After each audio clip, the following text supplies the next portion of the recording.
সাজিল রাম ঘরকে রাজ্য দিয়ে অরণ্যে রামের সীতা হলিল রাম কিষ্কিন্ধায় রামের বধ হল সুগ্রীবের মিলন সুন্দরা কাণ্ডে সেতু রম্ভ রাম সাগর হল লঙ্কা কাণ্ডে রাবণ রাজার সবংশে উত্তরা কাণ্ড হল কাণ্ডের অবশে সীতা দেবী করেছিল তালে প্রবেশ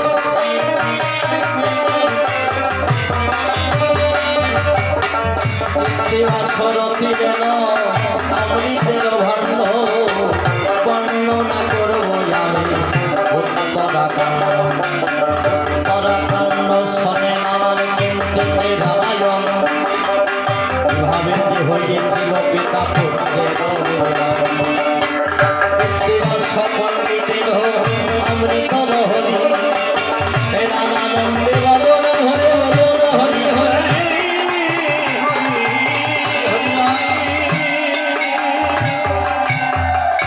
পঞ্চমাসে গর্ভবতী অবস্থায় জগৎ লক্ষ্মী মা সীতাকে দিয়েছে রাম লক্ষ্মী শূন্য রাজ্যে বসে একা রাম বহুদিন পরে সীতার কথা কেন যেন প্রভুর অন্তরে জেগেছে তাই স্বয়ংরা আজকে সিংহাসনচ্যুত হয়ে ধুলাই বসে দুই চোখের জলে ভেসে যায়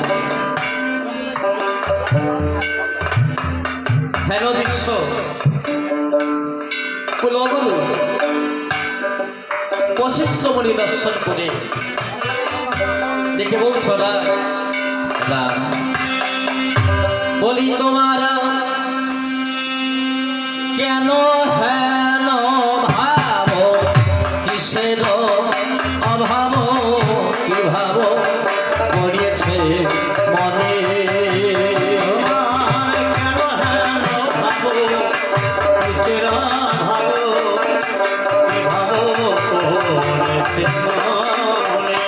তোমার কেন হেন ভাব কিসের অভাব কি ভাব করিয়েছে মনে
তুমি কেন কান্না করছো? রামচন্দ্র বলছে গুরুদেব আমি কেন চোখের জলে ভাসি আপনি গুরুদেব বলছে না না তুমি বলো বলো না রামচন্দ্র বলছে গুরুদেব আপনি কি বলতে পারেন আমি এই অযোধ্যায় বসে কিছুতেই শান্তি খুঁজে পাই কেন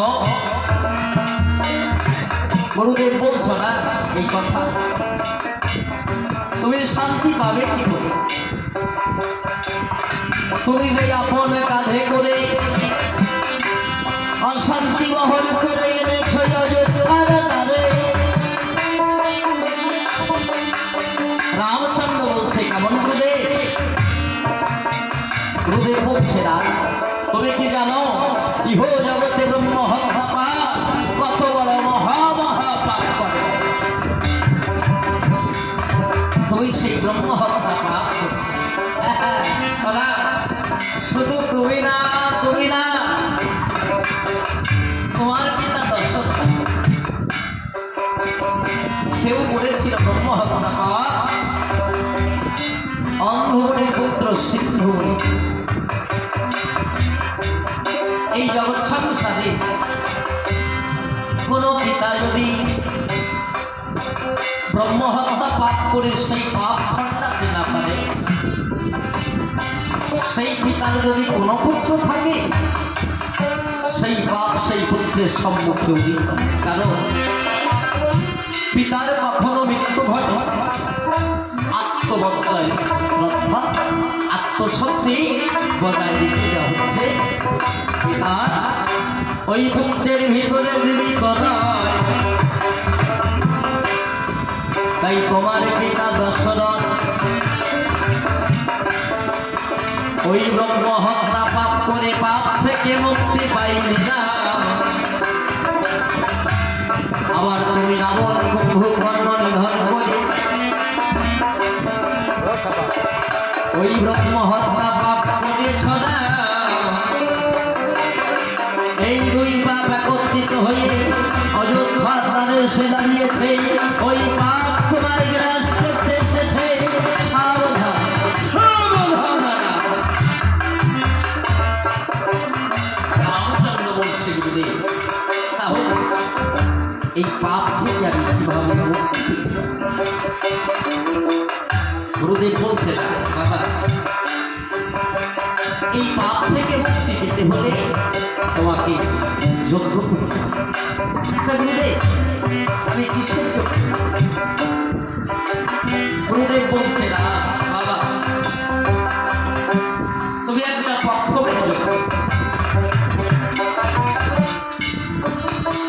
রামচন্দ্র বলছে গুরুদেব, এই যজ্ঞে কি আহুতি দিতে হবে? গুরুদেব বলছে এই জগতে যত পাখি আছে মন্ত্র বলে সমস্ত পাখিকে ধরে এই যজ্ঞে আহুতি। রামচন্দ্র বলছে আমি এক পাখকে মুক্তি পাবো, আর এক পাখ কি করে করি আপনি আর একটা যজ্ঞ। গুরুদেব বলছে না, তাহলে তুমি একটা নরবৈকুণ্ঠ। রামচন্দ্র বলছে গুরুদেব এই যজ্ঞে কি আহুতি দিতে হবে? গুরুদেব বলছে না, এই জগতে যারা উত্তম পুরুষ তাদের মাঝখান থেকে একজনকে এই যজ্ঞে আহুতি। রামচন্দ্র বলছে গুরুদেব উত্তম পুরুষ বলতে এই জগতে আমরা শান্তি পাব। এই পাপ হতে মুক্তি পাওয়ার পরে আমি সারা জীবন ভাতৃ সংবহন করতে পারবো না। আপনি আর একটা যজ্ঞের কথা বলেন। গুরুদেব বলছে রাম, আমি বারংবার যজ্ঞের কথা বলি, তুমি কোনো যজ্ঞই করতে চাও না, তবে শোনো শোনো না, আর একটা যজ্ঞের বিধান তোমায়। ওগো আসন্ন করে করত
সেই 12টায় তোমরা আস্তে আস্তে আস্তে আস্তে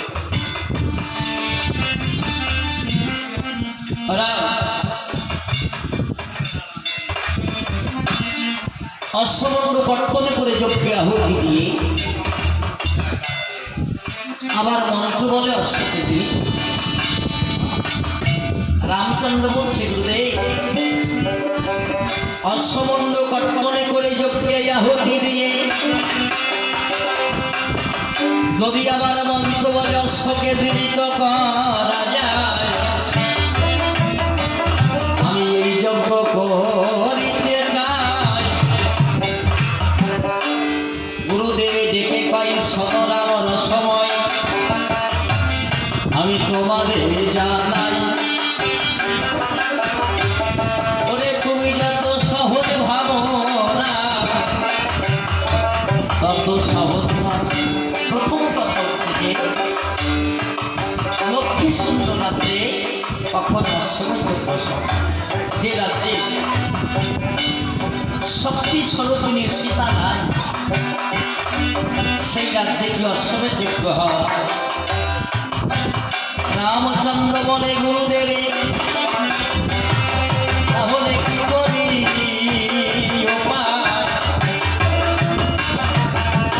গুরুদেবে ডেকে কয় শোনো রাম দয়াময় আমি তোমাদের জানাই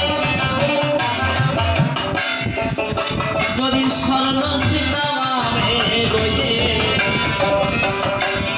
এই অশ্বমেধ যজ্ঞ করিতে যাওয়া যোদ্ধা বলে বলি তাহলে তুমি করিতে পারো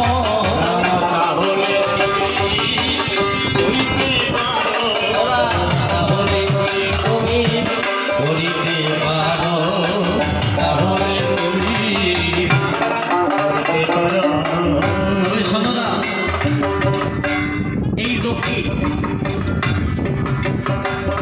যে অশ্বের প্রয়োজন সেই অশ্বের গায়ে অষ্টমর্ণের রং থাকা চাই এবং অশ্বের ঢালে জয়পত্র লিখে অশ্বকে সারিদের বিজয় করে ছাড়তে হবে। এই সারিদেশ জয় করে যখন অশ্ব আসবে অযোধ্যায় ধরি তখন তোমার যজ্ঞ সম্পূর্ণ হবে। আমার চেয়ারগুলো বের করে দেন, একটু জায়গা বেরিয়ে যাবে। সঙ্গে সঙ্গে রামচন্দ্র লক্ষণকে বলেছে বাবু ভাই উলঙ্গ রাত্রে সেই বলপতি মহারাজ তার নিকটে ওই অশ্বমেধের অশ্বকবি পাবে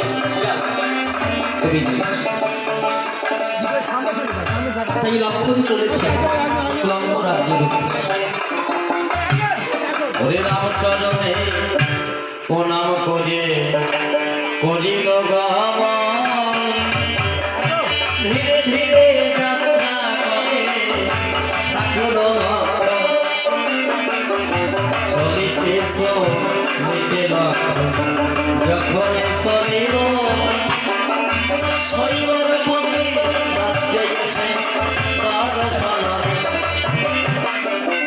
অদূরে হবে লক্ষ্মণকে শনিবারে পায় কোথাকে যেন বসিয়া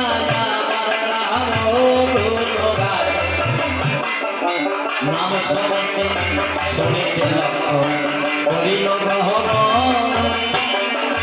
শৈবর পতি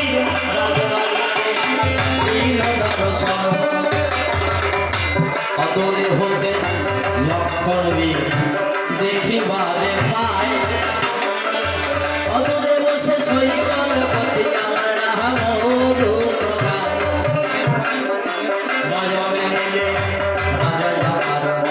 দেখিবারে পায় সম্মুখে লক্ষণের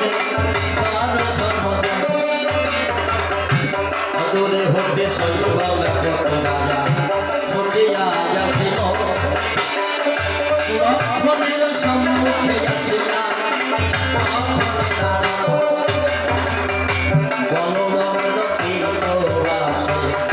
দেখে দেখে কয় লক্ষণ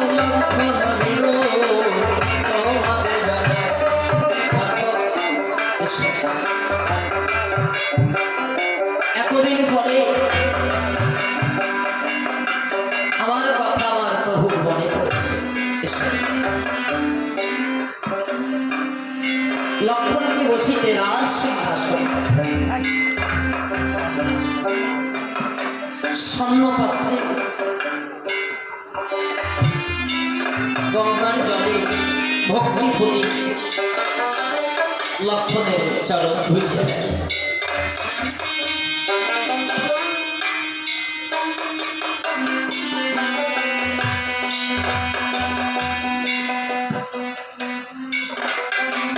চরণ পূজা যখন শেষ হচ্ছে,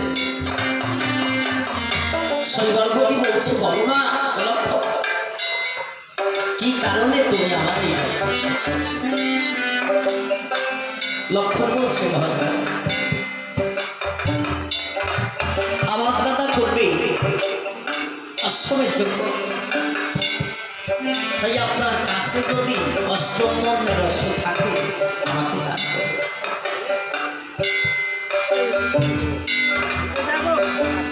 শৈবর্গটি বলছে, লক্ষণ অশ্ব আছে, আমি তোমাকে দান করব, তবে এই অশ্বের বিনিময়ে তুমি আমাকে। লক্ষণ বলছে, মহারাজ ধন রত্ন রাজ্য সত্য, আপনি যাহা যাহা খাইবে আমি আপনাকে তাই দান করব।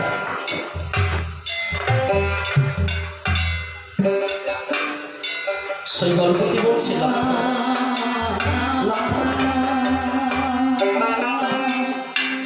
ও কথা বলো না, ও কথা বলো না,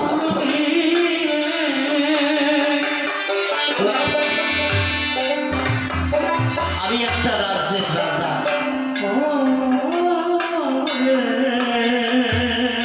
আমার রাজ্য আছে, ঐশ্বর্য আছে, স্ত্রী পুত্র কন্যা সব আছে, জানো না আবার কিসের?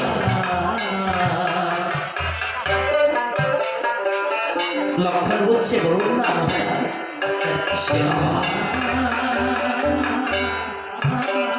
সেই অল্পটি বলছে, লক্ষণ আমি এই জগতে এসে কামনা বাসনায় জর্জরিত হয়ে বিষয় বিষে আসক্ত হয়ে এই সংসার মায়ায় ভরে আছে। সারাটা জীবন ধরে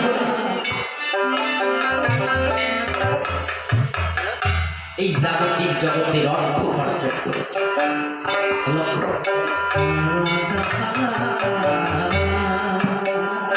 আমি শুনেছি এই জগৎ সংসারের জীব শেষের দিকে নাকি সেই ভব নদীর কূলে গিয়ে দাঁড়ায়।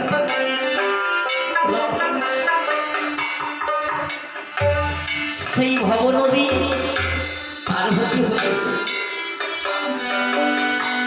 পরবর্তী প্রয়োজন হয়।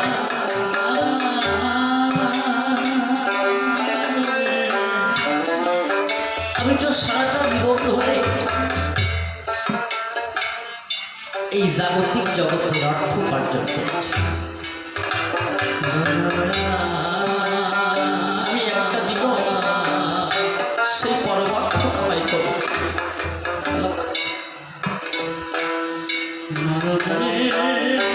যেদিন আমি শেষের দিনে সেই ভব নদীর কূলে গিয়ে দাঁড়াবো, সেদিন আমার কি দশা হবে সেই কথাই আমার জানা না।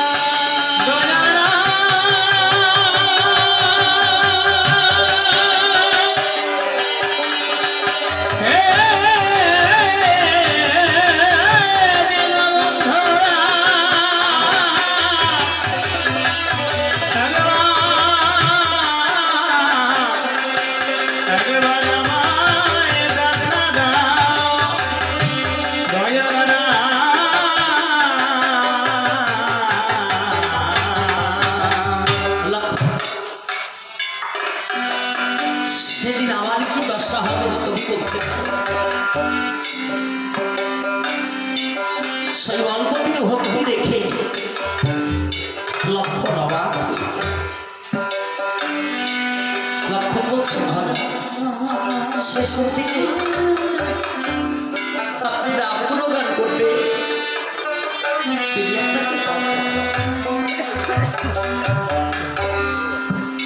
সেই গল্পটি বলছে লক্ষণ ও কথা বলো না, সেদিন আমি কথা বলতে পারবো না, আমার এই বদনের নামে প্রকাশ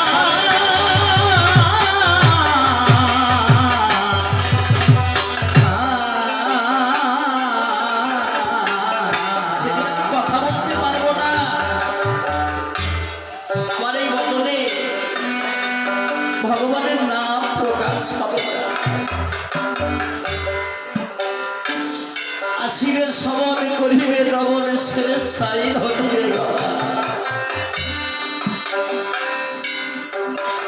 হেন দয়াল রামের নাম বদনে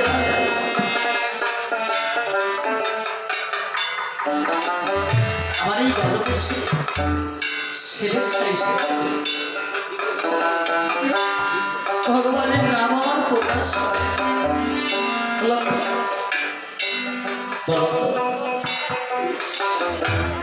সেদিন আমার গতি কি হইবে, সেদিন আমার গতি কি হইবে, সেদিন আমার গতি কি হইবে, আমার গতি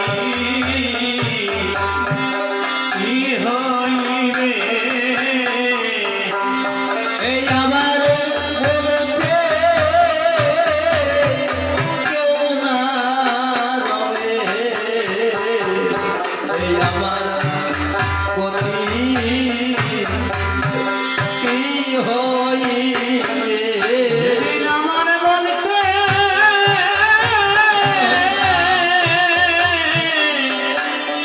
কেউ না রবে, সেদিন আমার গতি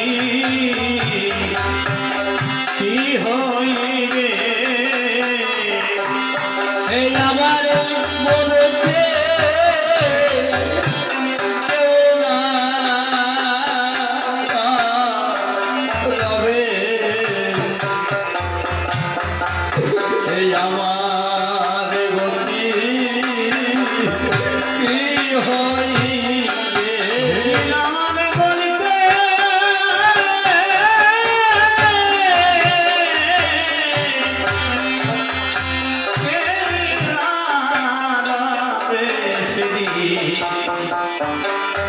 আমার গতি কি হইবে, আমার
শেষের দিনে দিন বন্ধুরা নিজ হাতে বৈঠা ধরে আপনাকে ভব নদী পার করে দেবে। লক্ষণ যখন কথা দিল, কথার বিনিময়ে সেই গল্পটি লক্ষণই করে অষ্টম পণ্যের অশ্বরা।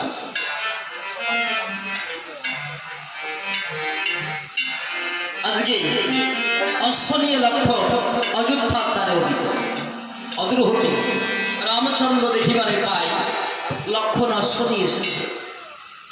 তাই গুরুদেবকে বলছে, গুরুদেব সে দেখে লক্ষণ অশ্ব নিয়ে এসেছে, এই অশ্বের ডালে জয়পত্র লিখতে হবে।